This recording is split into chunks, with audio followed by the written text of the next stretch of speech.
All right, that brings us to the big talking point this evening. Can Narendra Modi, the Prime Minister, trust his counterpart Nawaz Sharif to rein in terror groups in Pakistan, or is the army and the government of Pakistan simply on different pages? All right, so on that, joining us this evening, all our guests, let's introduce you to all our panelists this evening. Ejaz Ilmi of the BJP joining us.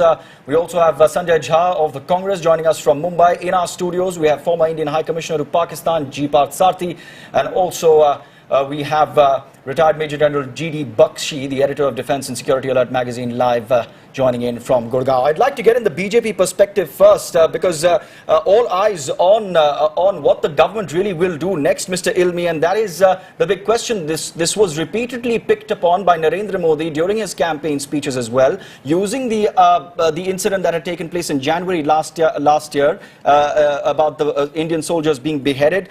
How seriously or how strong a response can we expect from the Prime Minister? He's still not made a comment on this.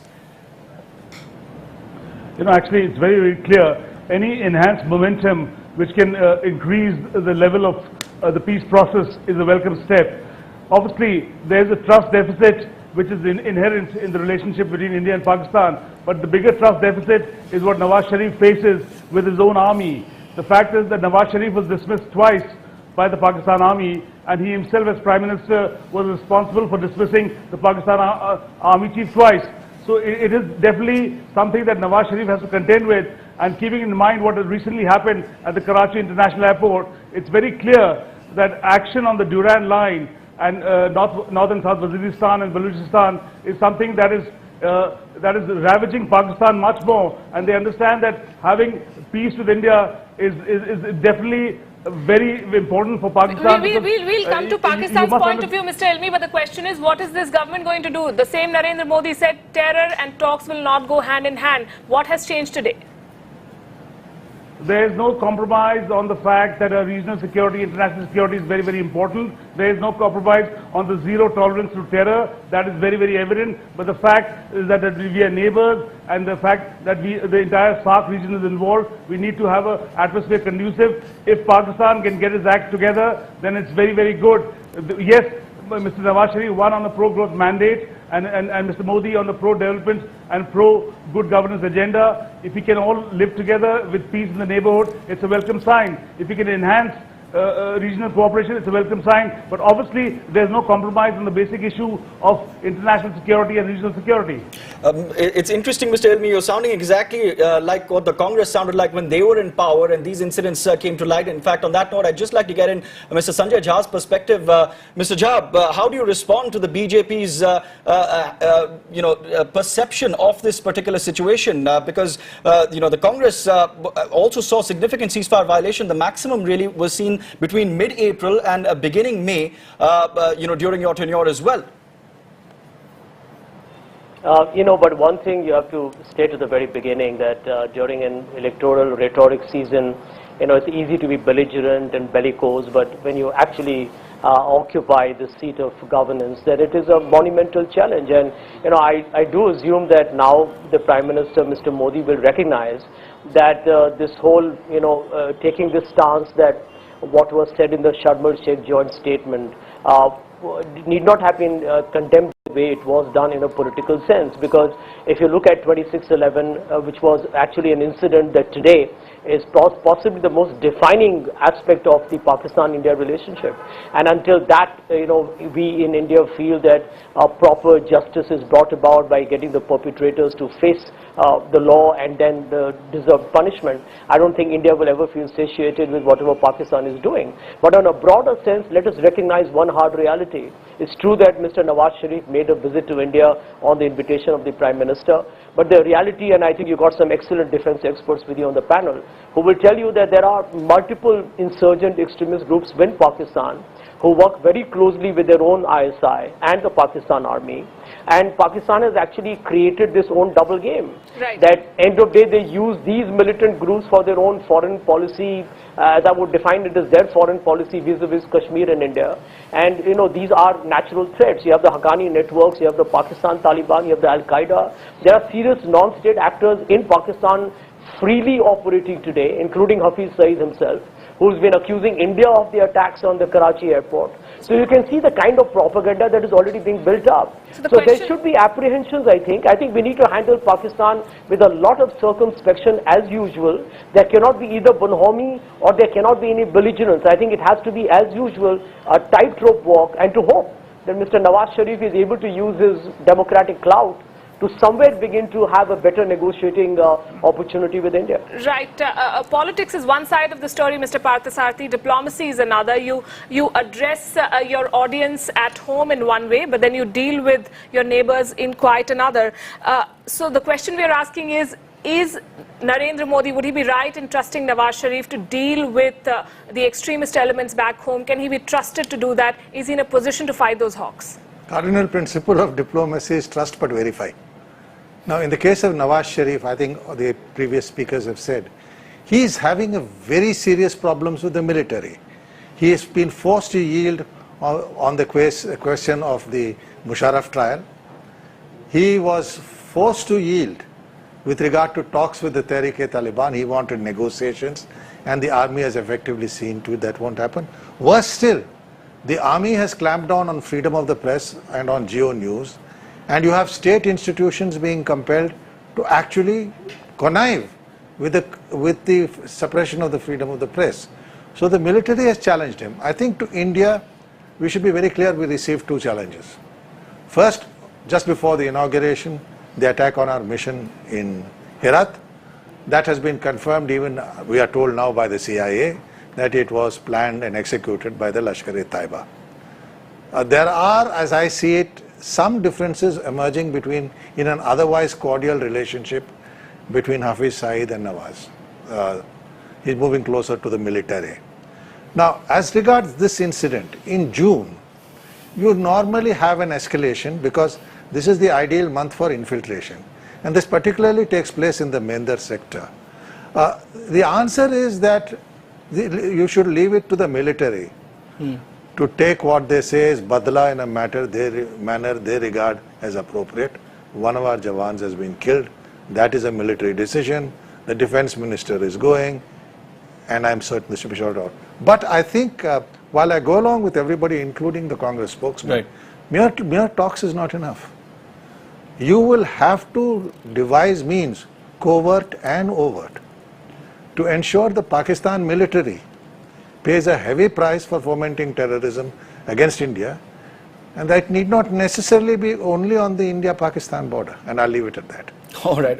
I'd just like to bring in Major General G.D. Bakshi, who's also with us this evening for that military perspective as well. Major General Bakshi, you know, even as we play out those visuals of the LOC, of the ceasefire violations, we're also simultaneously playing out visuals of that handshake between Narendra Modi as well as Nawaz Sharif. This evening we got reports, General Bakshi, that Narendra Modi in a letter to Nawaz Sharif had also said he's looking forward to cooperation even as all this is happening. So as an ordinary Indian, how do we assess the situation with this new government? Look, we started off very well with a very path-breaking kind of an initiative to have a multilateral summit of sorts by inviting all the SAARC heads of state to New Delhi. As part of that, Mr. Nawaz Sharif had also come here, and it was good optics, it was a good beginning. But what we are increasingly now getting the feeling is that the Pakistan army was not on board from day one. You know, the very fact is that the Herat incident, we have been very fortunate that it ended the way that it did because of the alertness of the ITBP, as also the sacrifices of the Afghan National Army.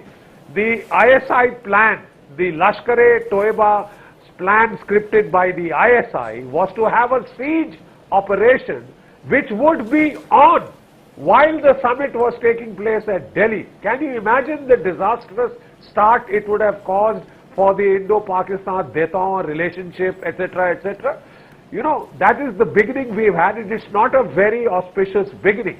Now, I would like to suggest one thing to our Pakistani army military counterparts. I don't think they are quite now, you know, aware, living with the fact that there has been a drastic change in New Delhi.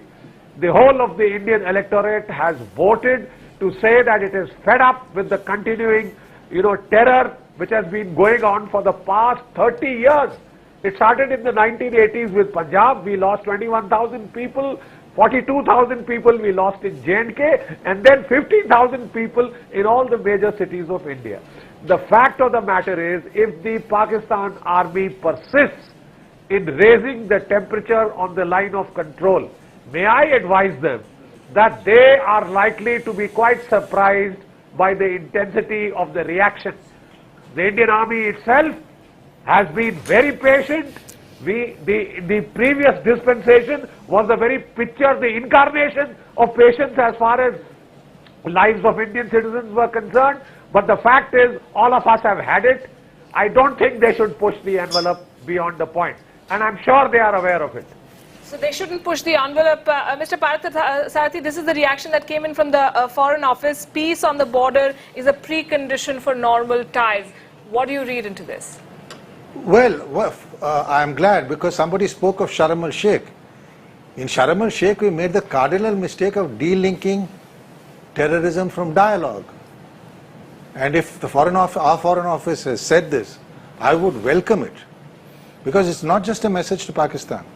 It is to the whole world. But as I go back to what I earlier said, if the Pakistan military persists in doing what it does, we should take our own time, but make the costs very heavy for them.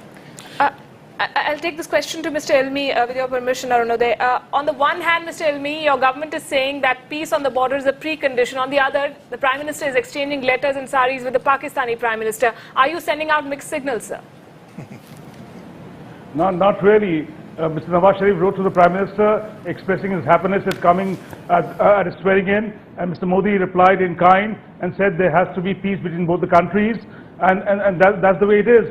But the atmospherics and the enabling mechanism has to come from the Pakistani side. It's very evident that they're a country ravaged by terrorism, with the kind of terrorism that we've never seen. And continuing with the jihadi supremacist theory and Tehreek-e-Taliban, Pakistan and Lashkar, it's very evident that the kind of trouble that they are under is something that they have to really work at. No international agency or investment cycle is going to come into Pakistan. And the fact is, they can't have two fights. One on the Ratcliffe line, which is the Indo-Pak border, and the other, the Durand line, which is the Indo-Afghan border, with Pakistan-Afghan border. It's very evident that the atmosphere, the pressure on Mr. Nawaz Sharif is very evident, But especially Mr. after the Ilmi, Karachi incident. Mr. Ilmi, fair enough. He has to talk peace. No, fair enough. There is pressure on Nawaz Sharif, but I think we need to also talk about the Indian government stand, really, and that's what is the message that the BJP government, being voted to power with such a massive mandate, what is the message that you will give out to the voters who voted you into power on a lot of assurances from your Prime Minister, from Mr. Narendra Modi, when he said that he will talk tough on terror, he will talk tough on Pakistan, but now where is that tough talk? Are we then missing the point here that he's not walking the talk? There is a softening of stance. No, I don't think so. The mandate was for good governance and development, and yes, definitely for regional security, international security. There is no compromise on that situation. It is Pakistan's problem primarily when they have deviants like Hafiz Saeed and Lashkar breathing down the neck. They have to decapitate and take them out. As far as we are concerned, we stand for regional cooperation and peace with SAARC countries, and especially Pakistan, because that's the way to go, because unless you have peace, you can't progress. And if you want to have an enabling mechanism for growth of both the countries, it's imperative that the peace process must get momentum, but not at the cost of regional insecurity fomented by the kind of terror directed by jihadi supremacist forces like Hafiz Saeed and the Lashkar and everybody else. All right, so no compromise, and the peace process cannot go ahead at the cost of regional insecurity. We spoke about the increasing incidents of infiltration, Major General Bakshi, and I want to bring up some facts here. Between the end of April and mid-May, there were 19 incidents of ceasefire violation reported along the line of control. In 2013, 12 Jawans were killed, 41 injured, 149 ceasefire violations by Pakistan. So why is this one so significant or so alarming? Is it because it's coming in the backdrop of the meeting between Mr. Sharif and Mr. Modi, or is there more that meets the eye? Look, every year after the snow melts, the Pakistanis try and push in a large number of these terrorists into, to make up the depletion of their ranks that has taken place as a result of the Indian Army operations. Now, the fact of the matter is, to give cover to this trans line of control movement, the Pakistani army posts invariably opened heavy levels of fire to keep the heads of our boys down and to push in their infiltrators. What we've been noticing this year has been a slight change in pattern. They have been sending in their so-called non-state actors, who are all sponsored by the Pakistani state. There are 42 training camps there, out of which 36 are still very active. Now they push these people in and they start laying mines to cause casualties to our troops. They start putting these IEDs, and this has been happening a lot more in this particular year compared to the previous years. We were expecting this thing to go up, because it normally happens at this time of the year. But the new element that they are adding is this trans-LC physical movement in terms of laying mines to target the small ambushing parties that go out every night across the fencing to stop the infiltrators coming in. They go equipped with these night vision devices, and they have been very, very effective in bringing the level of infiltration down by about 80–85%. Right. And it is these small groups that Pakistan is now trying to target. All right. And if they persist with this, I reiterate, I think they should not be too surprised if the retaliation is more than they bargained for. All right, General Bakshi, I'd just like to bring that discussion also back to the politics that we're also looking at. Sanjay Jha, if I could just come back to you on this. The Congress had expressed a lot of skepticism. Mr. Shashi Tharoor had spoken out at the time when the invitation had gone out to Nawaz Sharif for the swearing-in ceremony of Narendra Modi. What is the Congress's stand now? Is there a feeling within the Congress party that perhaps the BJP jumped the gun in trying to create that particular environment of conducive talks, despite the fact that the BJP has always been very critical in the manner in which the Congress has handled the Indo-Pak situation?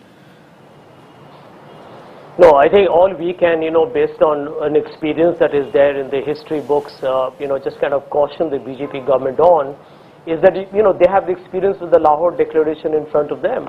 A lot of apparent cordiality, which was followed just around a few months later by the Kargil war. So, end of day, beyond the cosmetic confabulations, one has to recognize that you're dealing with somebody across the border for whom India has been a very peculiar and a disturbing obsession. And if you look at it really, Pakistan is extremely preoccupied with all kinds of apprehensions about India's designs on them. A lot of it, or perhaps the whole of it, is totally misplaced. But that's a reality. I mean, even if you look at today, when you can ask this of perhaps Mr. Parthasarathy or General Bakshi, that even if you talk of the US, troops withdrawal by the end of this year from Afghanistan, leaving behind some security forces, but the truth is that already Pakistan is very concerned about the kind of relationship that we have had with with Afghan President Mr. Karzai, and hopefully after the elections we'll have to see who comes up there. But these are deep-rooted prejudices, if I can use that word. So how India really navigates through this, it cannot be done merely by symbolism. I think, symbolism is relevant. I can't say that, you can ignore it altogether. But the truth is, there has to be slow but tangible changes. I think India, you are not going to get any supernatural breakthroughs. I think we need to recognize that. But what needs to be done is tangible, even if it's incremental changes. And therefore, the process of dialogue, willy-nilly, whether this government decides to continue or not, is their call. But honestly, with Pakistan, you have to use a combination of, both the soft talk, the hard talk, as well as a talk that's somewhere in between. I think it calls for a high level of diplomacy and for some very, very stern political messages as well. Right. I think that's something that everyone on this panel agrees on, that you have to use a lot of measures to engage with Pakistan more. But Mr. Ilmi, if I could come back to you, does the government in Delhi really believe that the democratically elected government in Pakistan is in a position to walk the talk, to push forward with this peace agenda, even as the army carries out its own activities?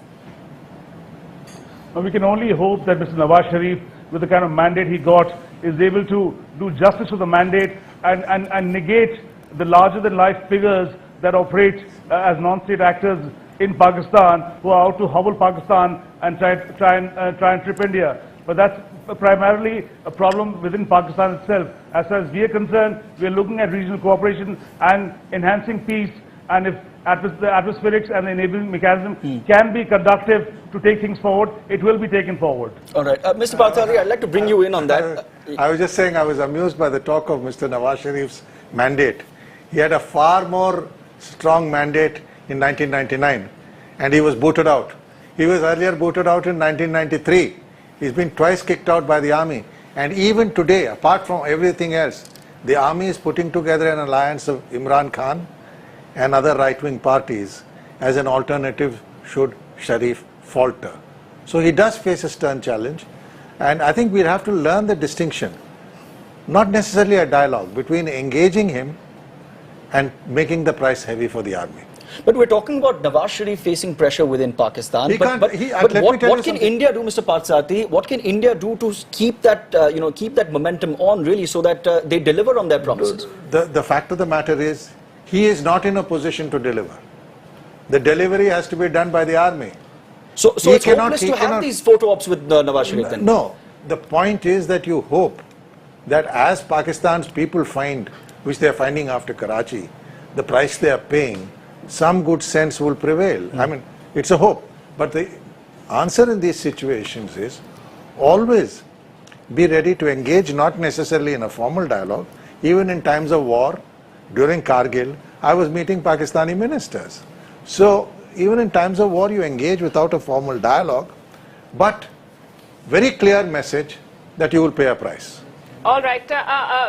Major General Bakshi, as a former soldier, I want you to have the final say on this debate. I entirely agree with Mr. Parthasarathy that it is about time that we sent a very clear and candid message to Pakistan that for the promotion of this violence in India, for the killing of Indian citizens, there will be a price to pay. And that cost, whether it is by military means, quasi-military means, non-military means, but a cost will be there. This message has specifically to be addressed not so much to Mr. Nawaz Sharif, but to his army ISI complex, which have always been acting at variance with him. And in conclusion, may I state that India has always gone the extra mile to support a democratic dispensation in Pakistan, and it has always been taken advantage of. It happened at the time of the Shimla, Accord, when Mr. Bhutto said, you must help me, a democratic leader, and we gave all those concessions, and he reneged on each and every one of them. Nawaz Sharif has given us a share of surprises in the Kargil conflict, and I don't think we should pin too many hopes. Yes, we will try for peace. It helps the armed forces the most. It helps our, our boys from getting widowed, or our ladies from getting widowed, or our children orphaned. But the fact is that it is now about time that a clear message goes across to the other side that there will be costs, and costs will be raised.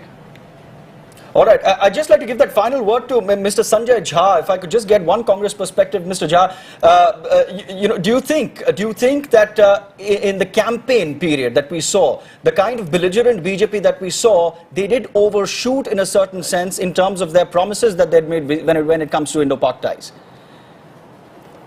No, absolutely. I think some of the statements made by the current Prime Minister himself were quite over the top. And I think a reality check happens the moment you check into your office, that it was very easy to criticize the previous dispensation and say that we were, by engaging in a dialogue, it was a sign of weakness, but that's not the case. So end of day, I think India's larger policy with regards to both Pakistan and China, I think of strategic restraint and not getting provoked. I can tell you that everybody knows that Pakistan possibly believes that India is not capable of waging any kind of a counter military attack, because the cost to India in the long term, both economic and otherwise, could be a lot dearer, which is why they indulge in a lot of terrorism against our country, which is their policy of bleeding India slowly and slowly to death. That's been their larger game plan over a considerable period of time. And therefore, I think this government will have to be extremely intelligent, that you are vulnerable today to terror attacks even as we talk.